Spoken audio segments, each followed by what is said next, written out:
What's going on, y'all? It's your girl Jane Natisse, and I'm here with a little something different. This is going to be a little branch that I would like to call in my real life.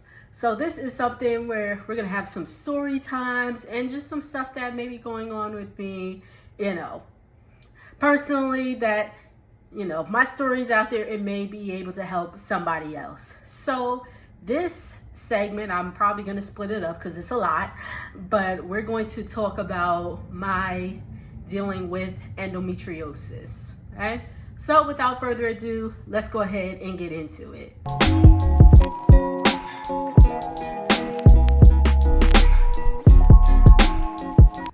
Okay, so let's just start from the beginning because, of course, why not? So, like any girl, I developed and all that stuff. I started menstruating around 11. I was 11 years old, 11 going on 12, but 11 nonetheless. So, I've always been normal, had my period every month, every 28 days, pretty much. Even to this day, I'm still pretty much like clockwork for the most part. But so from the age of like 11 to like 20, it was normal, you get a little cramp, you take some Tylenol or some Aleve, it goes away, okay?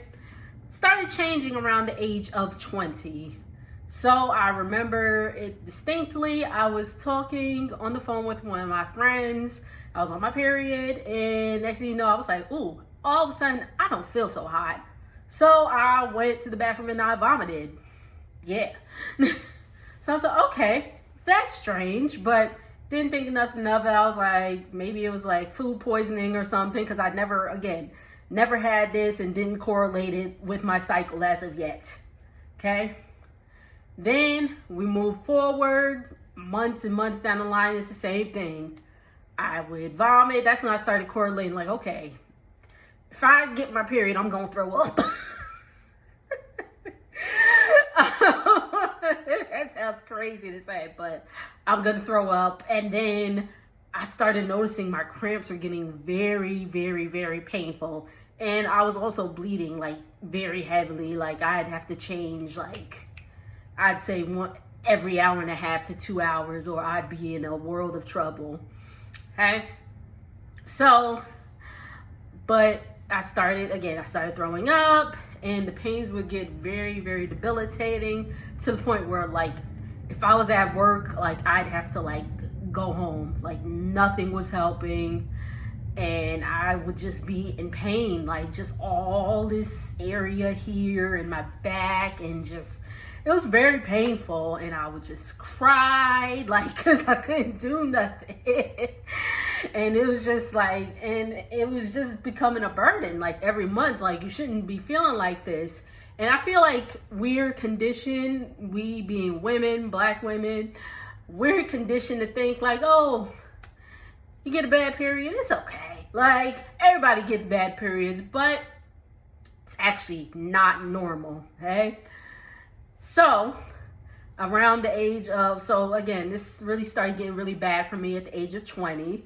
So when I was about 22 or 23, mind you, this was the time where, you would get, like, kicked off your parents' insurance after, like, 18 or whatever the case may be. I don't remember.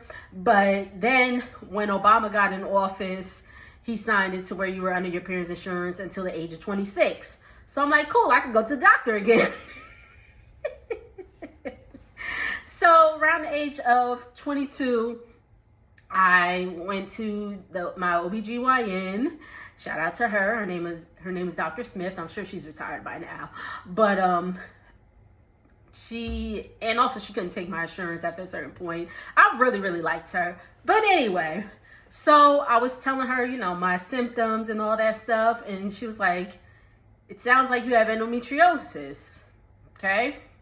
So I was like, what is endometriosis? And if y'all don't know what endometriosis, I will tell y'all. Okay, so by definition, endometriosis is a condition where similar tissue to the lining of the uterus grows outside of the uterus.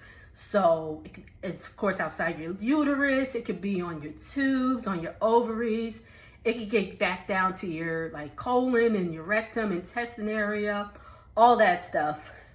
So it pretty much causes adhesions and all that stuff on your body. And when you bleed for your period, that gets affected too, but it has nowhere to go. So, that's where the pain comes in. Okay, so she was like, it sounds like you have that, but I don't want to say I don't want to say for sure, because first of all, you need to get diagnosed laparoscopically, so they have to go in and all that stuff. She was like, but let's not jump the gun and all that stuff. Let's get an ultrasound. All right, cool. Boom. Ultrasound comes in. It shows that I have a cyst on my ovaries. Pardon me. I have a cyst on my ovaries. The doctor's like, it was small. It was maybe like 2 centimeters. Again, this is back in I was like 22, so like 2012, 2013. So pardon if my memory isn't all there with all that, but she's like, okay, so let's, measure it. Let's monitor it for a few months, see if it gets bigger. But right now, it's only 2 centimeters. Hopefully it doesn't get bigger. Okay. So during that time, I was still having all this pain, throwing up, having to call out of work, and all that stuff. So a few months passed. I think it was like 3 months. The cyst grown to like 5 or 6 centimeters at that point. So at that point, it had to be removed. Okay. So they were going to go in laparoscopically, which, they make the inserts like down here and like went through the belly button, and like they go in with the camera to view, and like the tool to remove everything. Okay. So that was set. Of course, I was nervous because at that point I had never been under anesthesia or anything like that. Okay. So the doctor goes in, and the cyst is removed. It's benign, and it's, not cancerous and all that stuff. Just a cyst, thank God. And then, my parents were there. So she tells my parents that I do have endometriosis. Okay. So my parents tell me I have endometriosis. I'm like, okay, that sucks. So next course of action was to go on this shot called Lupron Depot. Okay? And I have heard horror stories with that shot. If y'all had Lupron Depot before, let me know in the comments. Thankfully, I didn't have any horrible side effects. It was supposed to stop your period, and it never stopped mine. It never stopped mine. So you had 2 injections, every 3 months or something. It was only supposed to last 6 months or whatever. So then you get a little needle in your butt, whatever. So we get that done, and it helped a little bit. Again, they said it's supposed to stop your period. It ain't never stopped mine until the last month. I was on it. I didn't get a period. Okay. So we go on with that, and after that treatment, everything seems to be okay until a few months later, where the symptoms just keep coming on back. So I'm gonna jump ahead a little bit. I'm gonna jump ahead to 2017, because that's when I had my second surgery. So at this point, still feeling same thing, debilitating pain.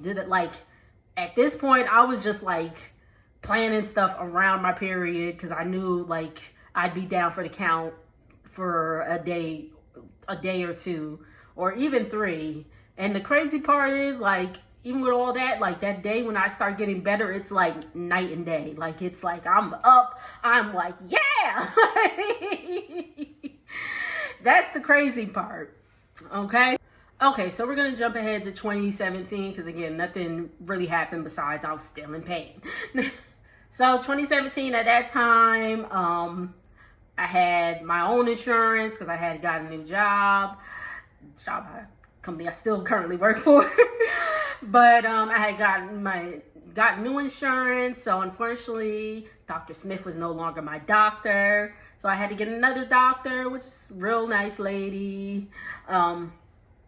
Her name is Dr. Parchment in Maplewood, New Jersey. So if you know her, you know her. I've had a good experience. Most of the people I've spoken to have had great experiences with her. But anyway, so, same spiel at this point. Like, I'm in pain. Like, I have endometriosis. Like, all this stuff. So, what y'all think happened next? Another ultrasound. Golly. I had so many ultrasounds and I had no children, child. Anyway, so I have another ultrasound and they discover a fibroid inside the uterus this time. Inside the uterus, and I think there was like another small one or whatever. But it was about like 5-6 centimeters. Again, this 2017 memory might be a little fuzzy. Forgive me. So this point I need another surgery. This one I had a hysteroscopy, I believe it is. What that is they pretty much give you like a pill, like a few hours to take before surgery to dilate your cervix. They go in through there to remove it and all that stuff. Again, minimally invasive. You could go back and go to work in like 3 days. All right, so get that. So again, anesthesia, surgery number 2. Anesthesia time, we get all that done. We get it taken care of. And no, that was later. So we get all that taken care of. Hooray. No more fibroids. And also in between that time, because, after the Lupron depot, I was also on birth control for a while to help with the symptoms. And they did help, but then eventually I had to keep, like, in the beginning I had to switch a lot because it was not, like, the birth control was not working for me, like, in terms of just, like, how it made me feel. Like, I was literally sick. Like, it was bad. Like, the first few times, like, it took me a while to find one that, actually suited me. Okay, so, and that also tended to help with the endometriosis symptoms somewhat. I was still having pain. I was still, just trying to deal. So I think at that time I wasn't taking birth control. After that, I was like, I'm gonna go back on because I'm like, I can't keep living like this. And again, it would help from time to time, and then I would just have my moments where I'm just like, again, I have to call out of work. I have to keep going. So that is like the first, 5 years of dealing with endometriosis. I'm gonna stop here because the later years have been more recent, so I want to split that up. So thank y'all so much for tuning into part 1 of my endometriosis journey. Looking forward to talking to y'all for part 2. If y'all have any stories, please drop it in the comments. I'm just letting y'all know that I get it. If you feel like, if you've been dealing with this, by yourself, you don't know what is going on, I get it. So, let's talk, let's discuss, and I will talk to y'all on the next video. Later.